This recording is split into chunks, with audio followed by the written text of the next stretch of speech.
नमस्कार दोस्तों, आप सभी का स्वागत है इस कॉर्पोरेट रीस्ट्रक्चर की क्लास के अंदर। दोस्तों, इस क्लास के अंदर हम सीखेंगे कि नया कंपनीज एक्ट 2013 है, न्यू कंपनीज एक्ट 2013, वो कॉर्पोरेट रीस्ट्रक्चर के लिए उसमें कौन कौन से प्रोविजंस हैं, कौन कौन से सेक्शंस हैं। आइए एक सेक्शन लिस्ट चेक करेंगे, उन सेक्शंस की बात करेंगे जो नए कानून के सेक्शंस हैं जो कॉर्पोरेट रीस्ट्रक्चर पर बात करते हैं। अभी इनमें से कौन कौन से सेक्शन एप्लीकेबल हो चुके हैं, नोटिफाई हो चुके हैं, उनके बारे में डिटेल्ड में मैं आपको बातें बताऊंगा कि कौन से उसमें एप्लीकेबल है और कौन से नहीं है, लेकिन वो बात की बात है। लेकिन इस लेक्चर का जो उद्देश्य है, जो ऑब्जेक्टिव है, वो ये फाइंड आउट करना है कि कंपनीज एक्ट 2013 इस कॉर्पोरेट रीस्ट्रक्चर को किस तरह से डील करता है, ये बात समझने की है।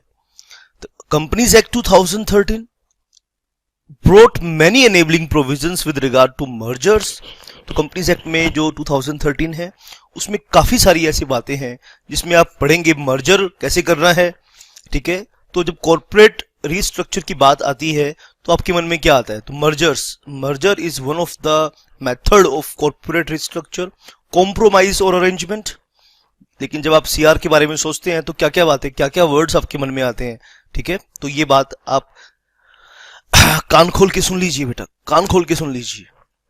ठीक है, ये आपकी प्रोफेशनल लाइफ का सबसे डिफिकल्ट पेपर होने वाला है।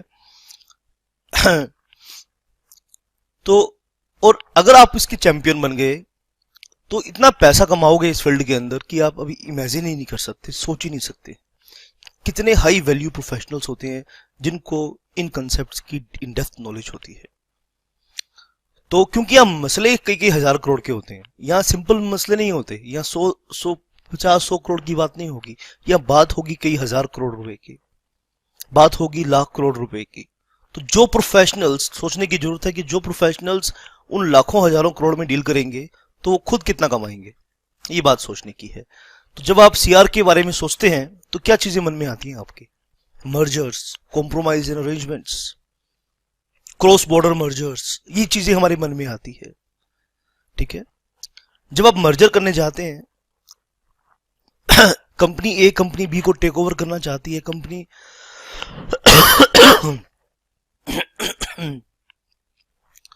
ठीक है, दो बड़ी सीमेंट कंपनीज जो इंडिया में को इंफ्रास्ट्रक्चर प्रोवाइड कर रही हैं वो आपस में मर्जर कर रही हैं, तो क्या इंपैक्ट पड़ेगा उसका हम सबकी लाइफ के ऊपर, कॉर्पोरेट लाइफ के ऊपर? तो कितने तरह की क्लियरेंसेस चाहिए, कहां से क्लियरेंस चाहिए, कहां से अप्रूवल चाहिए, तो ये सब बातें हमें एक ही टाइम पर सोचनी होती हैं। ठीक है, डिस्क्लोजर्स कैसे हम ज्यादा से ज्यादा कर सकते हैं, शेयर होल्डर्स इंटरेस्ट और स्टेक होल्डर्स इंटरेस्ट को कैसे प्रोटेक्ट कर सकते हैं, रेगुलेटर्स के साथ कैसे डील करेंगे। There are different types of regulators. SEBI act के अंदर अलग से रेगुलेटर्स हैं, कंपनीज एक्ट के अंदर अलग से रेगुलेटर्स हैं, कंपटीशन कमीशन ऑफ इंडिया अलग से बैठी हुई है। ठीक है, और एम्प्लॉय वेलफेयर लेजिस्लेशंस अलग से हैं, एम्प्लॉयज वेलफेयर लेजिस्लेशंस के बारे में सोचना होगा। तो इतने सारे ये डिस्क्लोजर्स कैसे करेंगे और इन प्रोसीजर्स को सिंप्लीफाई कैसे करेंगे ताकि हम डायरेक्टर्स को समझा सके कि हम करने क्या जा रहे हैं। छोटी छोटी कंपनीज इतने हाई पेड प्रोफेशनल्स के कैसे साथ डील करेंगे। There are different types of questions हमारे माइंड में आते हैं, और इन सब बातों के ऊपर हमारा कंपनीज एक्ट 2013 क्या सोचता है, उसके कौन कौन से पार्ट हैं, वो पार्ट एडिक्वेट हैं कि इनएडिक्वेट हैं, ये सब हमने सोचना है बेटा। भाई दुनिया भर से मेरे पास मैसेज आते हैं, पूरे इंडिया से स्टूडेंट्स मुझे मैसेज करते हैं और इस सब्जेक्ट की डाउट्स पूछते हैं, और मैंने ये ठान लिया है, ये मेरी जिंदगी का लक्ष्य है कि सब्जेक्ट के अंदर आपको डाउन नहीं होने दूंगा मैं बेटा, किसी कीमत पर नहीं होने दूंगा। आपको कुछ नहीं करना, ज्यादा नहीं सोचना, सोचने का काम मेरा, करने का काम तुम्हारा। जब हम ओवर थिंकिंग करते हैं, ज्यादा सोचते हैं किसी भी चीज के बारे में, तो हमें काम करने, तो ये सोचने का जिम्मा मेरे को दो बेटा, रिसर्च करने का जिम्मा मेरे को दो। आप सिर्फ पढ़ो, आप सिर्फ कॉन्सेप्ट सीखते जाओ, ज्यादा नहीं सोचना है आपने, क्योंकि यहाँ पे बेटा सिर्फ सिर्फ यहां से स्टडी मटेरियल पढ़ के या कोई एक बुक पढ़ के आप पास नहीं हो सकते हो, नहीं हो सकते हो। आपको इकोनॉमिक टाइम्स पढ़ने होंगे, आपको बिजनेस स्टैंडर्ड्स पढ़नी होंगी, बिजनेस मैगजीन्स पढ़नी होंगी, डिफरेंट टाइप्स के जर्नल्स पढ़ने होंगे, केस स्टडीज करनी होंगी। तो वो सारा जिम्मा आप एलके सोनी को दे दो। आप एलके सोनी आपके लिए मटेरियल ला ला कर देगा, ला ला के पढ़ाएगा आपको। आपको कुछ नहीं करना, उन कंसेप्ट क्लैरिटी करना है और डाउट पूछने हैं बस। खीर बना के दूंगा, सिर्फ खानी है आपको, खा भी नहीं सकते। अगर आप ये कहो सर मुंह में भी आप डालो और मुंह भी आप चला दो, तो बेटा वो काम तो मैं देखो कर नहीं सकता हूं। तो ये सब चीजें हम देखेंगे। कंपनीज एक्ट 2013, ये बहुत इंपॉर्टेंट एक सवाल हो सकता है एग्जाम के अंदर। आपके सीए फाइनल या सीएस प्रोफेशनल एग्जाम अगर आप दे रहे हैं तो दोनों के लिए ये लेक्चर के लिए एप्लीकेबल है। सीए प्रोफेशनल वाले, सीए फाइनल वाले भी लेक्चर को देखें, सीएमए वाले भी देखें इस लेक्चर को, और सीएस वाले भी देखें। सबके लिए ही तो इंपॉर्टेंट है ये क्लास। तो कंपनीज एक्ट 2013 की अगर हम बात करें तो कंपनीज एक्ट 2013 किस किस सेक्शन को, कौन कौन से सेक्शन हैं, आइए इसको लिस्ट बना ले और लिस्ट बना के अपनी पॉकेट में रख ले। ठीक है, लिस्ट बना लो और लिस्ट बना के अपनी पॉकेट में रख लो। और एक एक सेक्शन आपको दिल से आना चाहिए, दिल में आना चाहिए, आपके माइंड में रहना चाहिए। कानों से तो पूरा देश सुनता है, स्टूडेंट दिल से सुनते हैं। जो स्टूडेंट होते हैं वो दिल से सुनते हैं।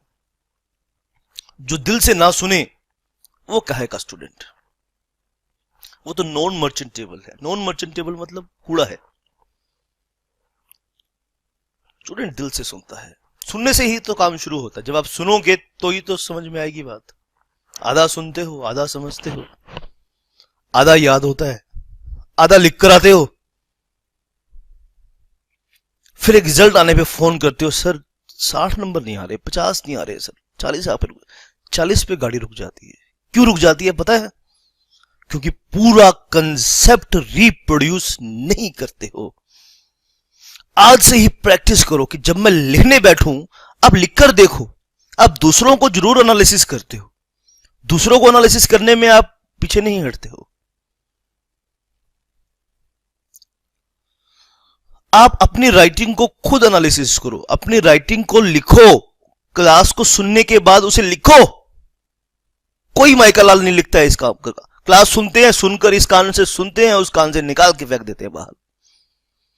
जब कोई क्लास को सुनो तो जाके अपनी डायरी जरूर बनाओ, क्लास डायरी, उसको बोलो क्लास डायरी। 1 घंटे की क्लास, आधे घंटे की क्लास अटेंड करी है ना, तो कम से कम 5 मिनट तो लिखो उसको कि क्या सिखाया, कि उस बंदे ने इतना जोर लगाया, इतनी मूंछों को ताव दे दे के पढ़ाया, तो क्या पढ़ाया।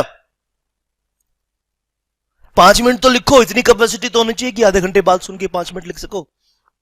अगर आधे घंटे बाद सुन के 5 मिनट लिख नहीं सकते, अरे काहे को स्टूडेंट हो, पतली गली से निकल जाओ, बेमौत मारे जाओगे यहां पर।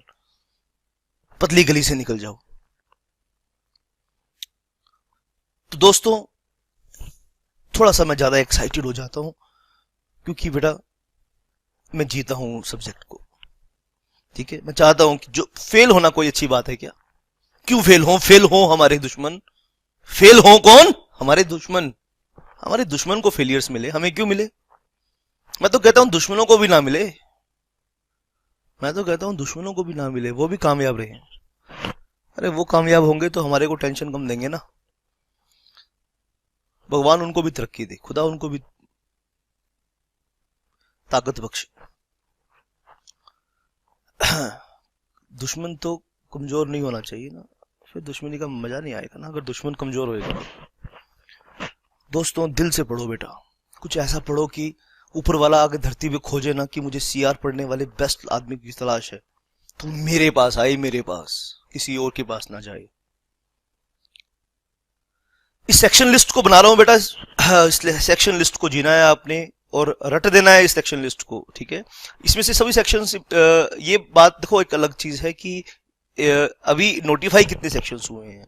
ठीक है, नोटिफिकेशन के बारे में अलग से क्लास करेंगे कि जो सेक्शंस नोटिफाइड हैं पुराने एक्ट के, कंपनीज एक्ट 1956 के, और जो एक्ट नए हैं।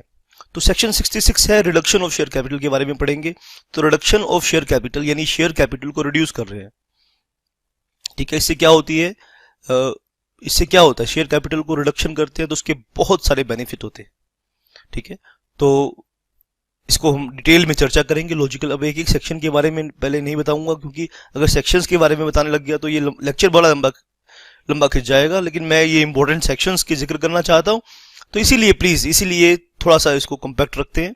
सेक्शन 67 की बात करेंगे, 66 और 67 कॉम्बिनेशन में पढ़ना है। Restriction on purchase by company of its own shares, buyback की बात कर रहे हैं। बायबैक के ऊपर रिस्ट्रिक्शन लगाई है, आर्टिफिशियल प्राइस मेकिंग ना हो जाए ना, आर्टिफिशियल प्राइस मेकिंग हो जाए ना। कंपनी के शेयर्स के प्राइसेस बढ़ने चाहिए, कंपनी के शेयर्स के प्राइसेस बढ़ने चाहिए रियल टर्म्स में। कंपनी का शेयर प्राइस क्यों बढ़ना चाहिए? क्योंकि कंपनी ऑपरेटिंग प्रॉफिट कमा रही है। तो कंपनी के शेयर प्राइस का बढ़ने का एक लॉजिक अगर है तो वो सही है, कोई और इसके पीछे लॉजिक है तो दाल में काला है कुछ, और कई बार तो पूरी दाल ही काली होती है। Reduction on purchase by company of its own shares, ये भी एक सीआर का एक प्रोविजन है। अब आप तो buyback of share, sir CR है, बोला सर बायबैक सीआर कैसे? मैं कहा आड़ू, तेरे को आज तक यही समझ में नहीं आया कि कॉर्पोरेट रीस्ट्रक्चर कर रहे हो भाई, तुम अपने कॉर्पोरेट को रीस्ट्रक्चर, रीडिफाइन कर रहे हो। What is the meaning, literal meaning of restructure? Yes, this is also section of restructure. Section 67, आइए हम पढ़ेंगे restriction on purchase by company of its own shares. तो आपने लिस्ट बनानी है मेरे साथ साथ, नोट करते जाना है बेटा, नोट करते जाना है। फोटो खींच लो इसका, स्क्रीन का स्क्रीनशॉट खींच लो इसका। लोगों मैं पीछे हट जाता हूँ, ठीक है, मैं साइड आ जाता हूँ, आप इसका फोटो खींच लो और चिपका लो इसको फेविकॉल से अपने दिल के ऊपर, इस फोटो को, ठीक है। पावर टू कॉम्प्रोमाइज और make arrangements with creditors and members. जब कॉम्प्रोमाइज और अरेंजमेंट होता है तो कॉर्पोरेट किसके साथ कॉम्प्रोमाइज होता है? कंपनी का मेंबर्स के साथ होता है और कंपनी का क्रेडिटर्स के साथ होता है कॉम्प्रोमाइज। क्यों करना पड़ता है कॉम्प्रोमाइज? क्योंकि कुछ कमी होती है अपने अंदर, तभी तो हम कॉम्प्रोमाइज करते हैं। कुछ कमी है अपने अंदर ना, तो हमें कंपनी के अंदर कुछ कमी है, क्रेडिटर्स को पैसा उस हिसाब से नहीं दे पा रही जिस हिसाब से इसने कमिट किया था, जिस हिसाब से इसने प्रॉमिस किया था। मेंबर्स के साथ कॉम्प्रोमाइजेस करने पड़ रहे हैं। क्यों करने पड़ते हैं क्रेडिटर्स के साथ कॉम्प्रोमाइजेस? क्यों करने पड़ते हैं मेंबर्स के साथ कॉम्प्रोमाइजेस? सेक्शन 230 इसके ऊपर बोलता है, और सेक्शन 230 की बात के साथ इसके लॉजिक हम डिस्कस करेंगे। सेक्शन 231, ये जो मेन सेक्शंस हैं, आपको ये जो मेन सेक्शंस हैं, ये फिर इनके कोरस्पॉन्डिंग सेक्शन कंपनीज एक्ट 1956 के कौन से हैं वो भी एक अलग सेशन लेंगे, उसके भी कोरस्पॉन्डिंग सेक्शन भी हम पढ़ेंगे, ठीक है। तो आप भाई, एक मैसेज आ रहा है मेरे पास, एक मैसेज आ रहा है मेरी दूसरी स्क्रीन के ऊपर। सर अभी बता दीजिए, अभी जानना चाहते हो तो आप अभी नोट कर लो, चलो ठीक है। लाइव क्लास चल रही है ना कुछ सेंटर्स पर। हाँ ठीक है बेटा, इट्स ओके, राइट, ठीक है। मैं अभी आपको बता देता हूँ, साथ साथ बता देता हूँ कि किस सेक्शन के साथ कौन सा सेक्शन कोरस्पॉन्डिंग सेक्शन है। आप नोट करेंगे तो बताऊंगा, करोगे? प्रॉमिस? ओके, चलिए फिर करिए नोट सीआर के इंपॉर्टेंट सेक्शंस। सेक्शन 230 की अगर बात करते हैं, ठीक है, सेक्शन 230 की, तो ये 2013 के सेक्शंस हैं इस तरफ, और इस तरफ 1956 के सेक्शंस हैं, ठीक है। इस तरह से आप लिस्ट बना लेंगे। तो जो बातें सेक्शन 230 में पढ़ी है आपने, 213 में पढ़ेंगे। 1956 वही सेम जो लिस्ट है वो सेक्शन 390 है, ठीक है। सेक्शन 391 में वो बातें आप पढ़ेंगे। तो 393 में, 393 ए के अंदर, सॉरी 394 ए के अंदर, इसको ठीक कर लीजिए, 394। तो जो बातें हमने पढ़नी है, कॉम्प्रोमाइज अरेंजमेंट, मीनिंग इनका सब किस तरह से वो पूरा प्रोसीजर होगा, 390, 391, 393 और 394 ए है बेटा, ये ए, राइट। तो ये कोरस्पॉन्डिंग सेक्शंस हैं, आप दोनों को लर्न करेंगे, दोनों आपने याद रखने हैं। मैं तो चाह रहा था कि ये ऑन डिमांड, ये मेरी पहले से प्लानिंग नहीं थी कि मैं आपको ये सेक्शन अभी कराता, इसके लिए मैं अलग से सेशन रिकॉर्ड करना चाह रहा था। लेकिन अगर आपने अभी स्पेशल डिमांड आई है तो बेटा आपकी बात मैं कैसे टाल सकता हूँ। मैं कोरस्पॉन्डिंग सेक्शन साथ में बता रहा हूँ, आप सिर्फ नोट करते जाइए ध्यान से। अब देखिए सेक्शन 231 की बात करेंगे। तो power of tribunal to enforce compromise और अरेंजमेंट। कॉम्प्रोमाइज और अरेंजमेंट कर लिया आपने, पंगा ले लिया आपने। कॉम्प्रोमाइज और अरेंजमेंट मतलब आपस में कंपनी का शेयर होल्डर के साथ और कंपनी का क्रेडिटर्स के साथ एग्रीमेंट हुआ है, तो जो एग्रीमेंट आप ऑलरेडी कर चुके हो तो ट्राइब्यूनल के पास पावर है कि वो उसे एनफोर्स कर सकती है, ठीक है। उससे पीछे अब अगर आप हटने की कोशिश करोगे तो ट्राइब्यूनल छोड़ेगी नहीं आपको। ट्राइब्यूनल यहाँ पे मतलब क्या, एनसीएलटी का है। तो यहाँ पर सेक्शन 231 की बात अगर हम करेंगे तो कंपनीज एक्ट 2013 का सेक्शन है सेक्शन 231। तो इसका कोरस्पोंडिंग सेक्शन आपको पता होना चाहिए, सेक्शन 292, अरे यार क्या कर रहा हूं मैं, 392, सेक्शन 392 इसका कोरस्पोंडिंग सेक्शन है।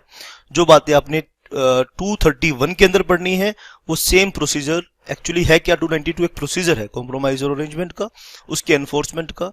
तो उसमें टाइम लिमिट्स का खेल होता है सारा, वो हम डिटेल में इसकी धज्जियां उड़ाएंगे बैठ के इन सभी रूल्स की, कि कैसे उस प्रोसीजर की धज्जियां उड़ाएंगे बेटा। उस प्रोसीजर का एक एक स्टेप प्योर लॉजिक के साथ बताऊंगा कि ऐसा क्यों हो रहा है। टाइम लिमिट अब तक आपने पढ़ा होगा कि टाइम लिमिट, इसमें ये टाइम लिमिट है, ये टाइम ही क्यों है, ये टाइम ही क्यों है, इससे छोटा टाइम क्यों नहीं है और इससे बड़ा टाइम क्यों नहीं है। ये प्योर लॉजिक जब आपको पता होंगे कभी भूलोगे नहीं, एक बार सुन लोगे तो भूलोगे नहीं। सेक्शन 231, सेक्शन 231 392 उसका कोरस्पोंडिंग सेक्शन है 392। सेक्शन 231 का कोरस्पोंडिंग सेक्शन क्या बताया, 392 उसका कोरस्पोंडिंग सेक्शन है। आइए आएंगे सेक्शन 233 पर। मेन ये 4-5 सेक्शंस का ही तो गेम है बेटा। 233 का देखो आप, शाबाश, मर्जर और एमलगमेशन ऑफ सर्टेन कंपनीज। तो नोट कर लेंगे इसका कोरस्पोंडिंग सेक्शन 233 का हमने नोट कर लिया कि कोई इसका कोरस्पोंडिंग सेक्शन नहीं है।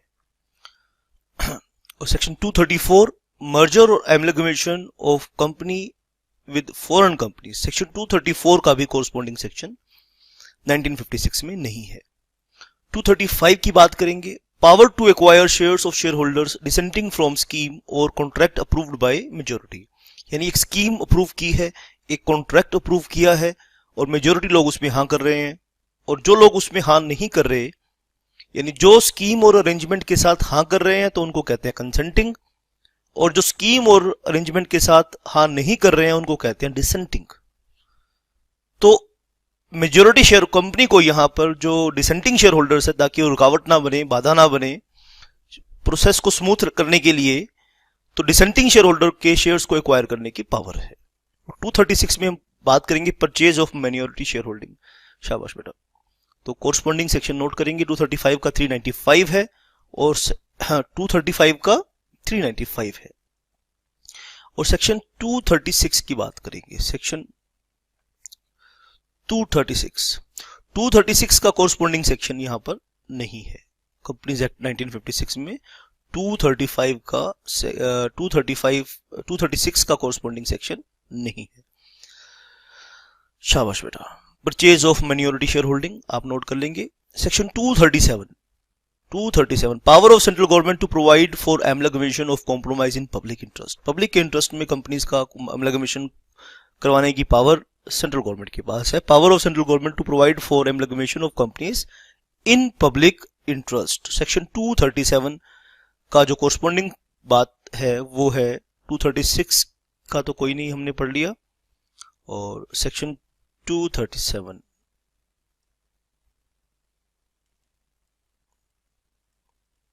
कोरस्पोंडिंग सेक्शन है, आप नोट कर लेंगे ध्यान से ताकि कोई गलती ना कर दें। 396 आइए फर्दर लिस्ट में आगे बढ़ेंगे। 237 power of central government to provide for amalgamation of companies in public interest. 238 registration of order of scheme involving transfer of shares. तो सेक्शन 238 में जो आप पढ़ते हैं वो चीजें यहां पर नहीं है, और ज्यादा सिस्टमेटिक कर दिया इन सभी बातों को, सभी प्रोसीजर को नए एक्ट में। शाबाश बेटा। जो कमियां थी, जो लूप होल्स थे, काफी उसको सुधार करने की कोशिश करिए। छक्का मारने की कोशिश जरूर की है, ये बात हम चेक करेंगे कि वो छक्का लगा है या नहीं लगा। तो तो छक्का मारने की कोशिश करना एक और बात होती है, छक्का लगाना एक बात होती है। तो कई जगह ये बात भी सच है कि ज़्यादा सिंप्लीफाई करने के चक्कर में ज़्यादा कॉम्प्लिकेट हो गए हैं। तो हम इसको एक्सप्लोर करेंगे कि इसमें क्या हुआ। सेक्शन 239 का जो कोरस्पोंडिंग सेक्शन है, आप सेक्शन 239 की हेडिंग नोट कर लें, preservation of books and papers of amalgamated companies. Amalgamation हो चुका है, एमलगमेशन होने के बाद उनके रिकॉर्ड्स को मेंटेन करना है, उनके रिकॉर्ड्स को संभाल के रखना है। तो 239 की जो कोरस्पोंडिंग सेक्शन है वो आप पढ़ते हैं 396A में। 396A के अंदर जो है वो है 239 का इंपॉर्टेंट सेक्शन। शाबाश बेटा। हाँ, तो आगे फर्दर सेक्शन 240। तो सेक्शन 240 में जो आप पढ़ते हैं वो आप यहां नहीं पढ़ रहे। सेक्शन 240, आइए इसकी हेडिंग नोट करेंगे आप। Liability of officers in respect of offences committed by prior to merger amalgamation। तो अगर मर्जर और एमलगमेशन से पहले ऑफिसर्स की लाइबिलिटी क्रिएट कर रहा है, liability of officers respect to offences committed prior to merger. अब मर्ज होने वाले हो, कंपनी एक्स कंपनी वाई के साथ मर्ज होने वाली है, कंपनी एक्स और कंपनी वाई के साथ मर्ज होने वाली है। अब वो जो ठीक है भी, आप किसी से शादी कर लो ना, तो उस आदमी की अच्छाइयां भी ढोनी पड़ती हैं, उस आदमी की बुराइयां भी ढोनी पड़ती हैं। लेकिन यहाँ पे क्या कर रहे हैं, अगर बाद में अगर आपकी लाइबिलिटी, अगर आपने पूरी किसी चीज की डिफॉल्ट कर रखा है आपने, या कोई आपकी कानूनी जिम्मेदारी है वो फिक्स कर रहा है, liability of officer in respect of offences committed prior to merger amalgamation et cetera. Section 240 की बात कर रहे हैं, कोरस्पोंडिंग सेक्शन नहीं है इसका कंपनीज एक्ट 1956 के अंदर। तो आपने बहुत अच्छे से ये लिस्ट को तैयार करना है, इस लिस्ट को नोट कर लीजिए आपकी स्पेशल रिक्वेस्ट पर। लेकिन मैं तो इसके अलग सेशन में, अब एक सेशन का और इंतजार कीजिए, इसमें मैं बताऊंगा कि अभी 2017 की 2017 की बात करें तो कौन कौन सा सेक्शन इसमें आ रहा है एग्जाम में, ये चीज आपने नोट करनी है। शाबाश। Thank you for watching this video. For more videos, please subscribe our YouTube channel. Thank you.